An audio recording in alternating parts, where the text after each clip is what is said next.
Coming up here on the Stephen A. Smith Show on ESPN Radio and the ESPN app, Sirius XM Channel 80, and on ESPN News. Will Kane filling in for Stephen A. You can normally catch me 3 to 6 Eastern on all those same television and radio stations. Tim Legler's going to jump on the show a little bit later here to talk about Russell Westbrook, where he fits, how good is he, and give me his take on who's poised to win the Battle of L.A., Kawhi or LeBron, the Clippers or the Lakers, the King or the Ronin. ESPN Radio is presented by Progressive Insurance. Pick from a range of coverage options with the Name Your Price tool to find a price that works for you. I'm going to get to Russ in just 1 second, but I promised this sliding door scenario for the Lakers. Caller called up just a moment ago and said, hey, man, they shouldn't have gone in on Anthony Davis. The Lakers shouldn't have traded for Anthony Davis, which sounds like another take that you guys started early in the day. It's 2 p.m. on the East Coast, and you're already into the liquor. Lock's broken on the cabinet, and you've been dipping in already. But it is a little interesting. In that sliding doors kind of way, that 2020 hindsight kind of way. Like, what if the Lakers hadn't been able to pull off the LeBron James trade? What would that look like? Well, obviously, Lonzo Ball would still be there, Brandon Ingram, that bounty of picks, that draft haul that was sent to the New Orleans Pelicans would all still be in L.A. You know what else would be in L.A.? No super team. And I mean that in a complimentary way.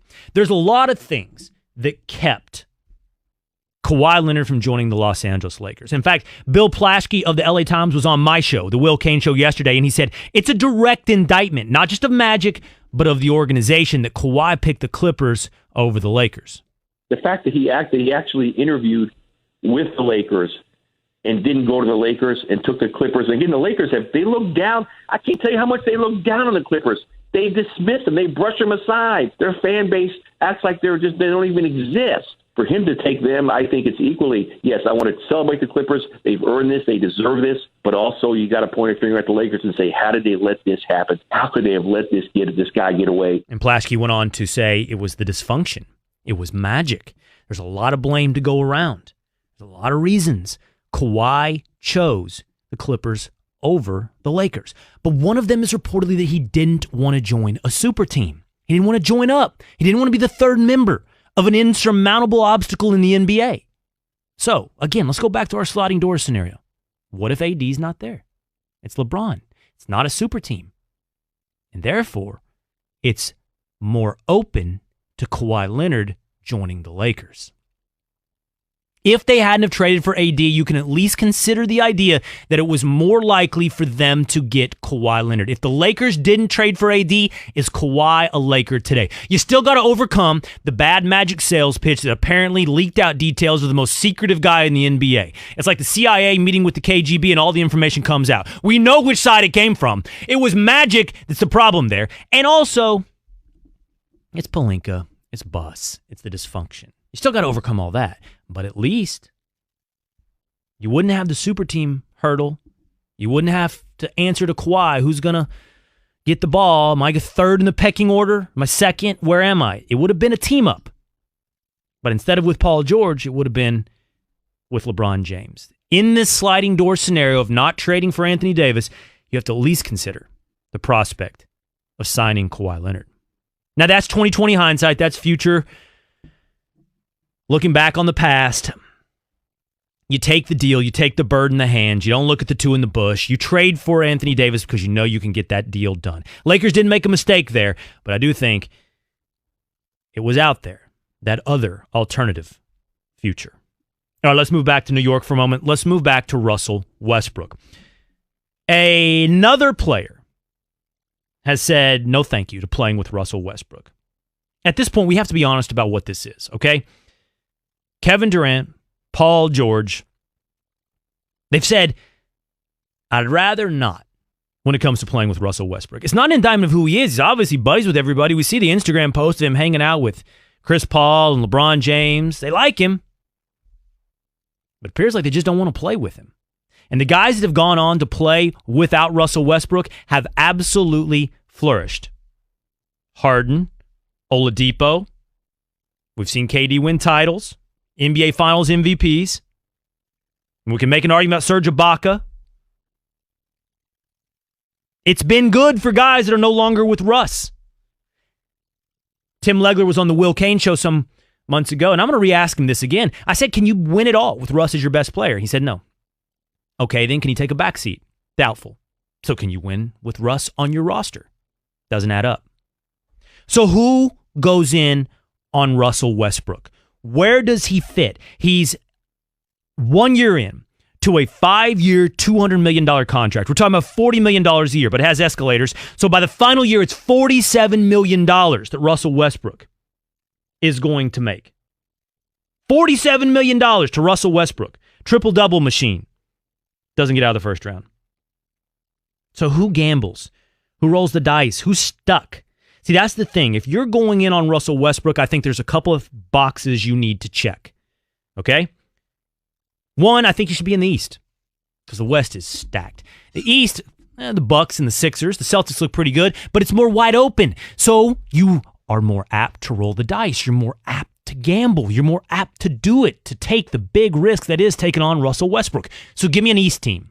I don't want to hear about the Rockets. All right? Brian Windhorst says keep an eye on the Rockets. I think the Rockets need to stand pat.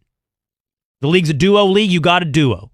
It's taking you to the Western Conference Finals and most recently the semifinals. Run it back. See what you can do. No reason for that kind of risk-reward in Houston.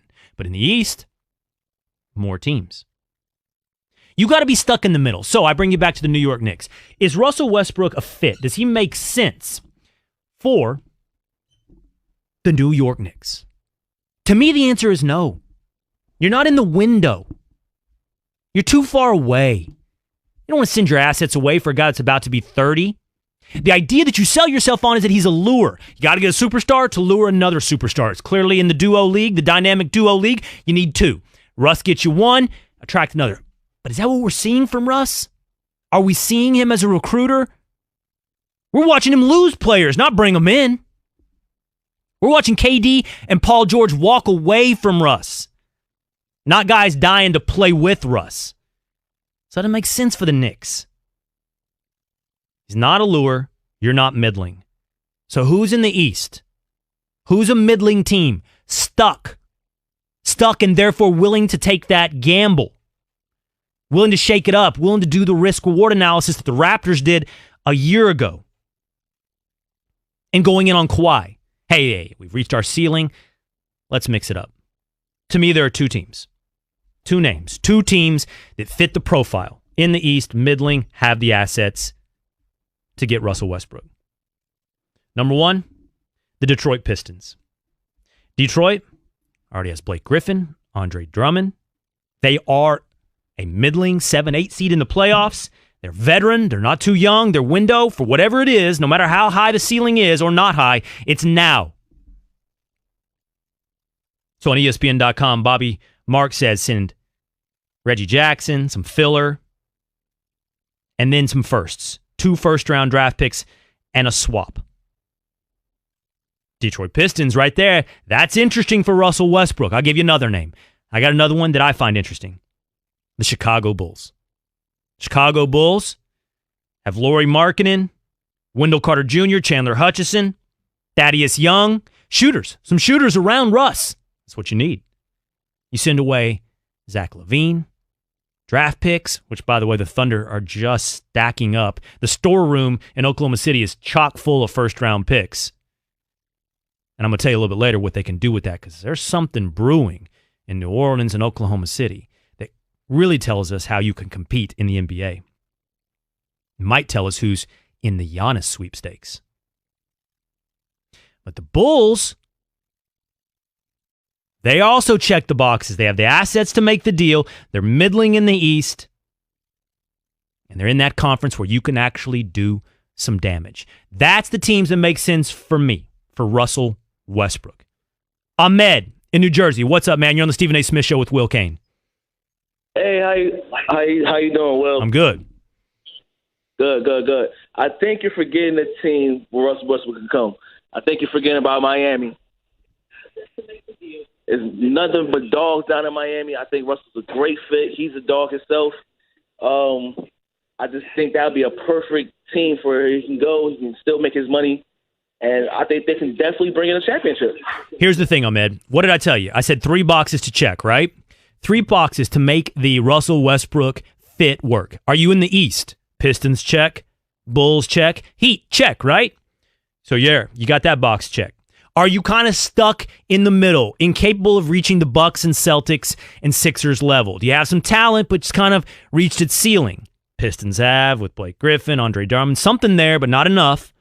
Bulls, young, so maybe the ceiling has a little more promise there. And the Heat, like you said, Ahmed, I think the Heat checked that box as well, middling.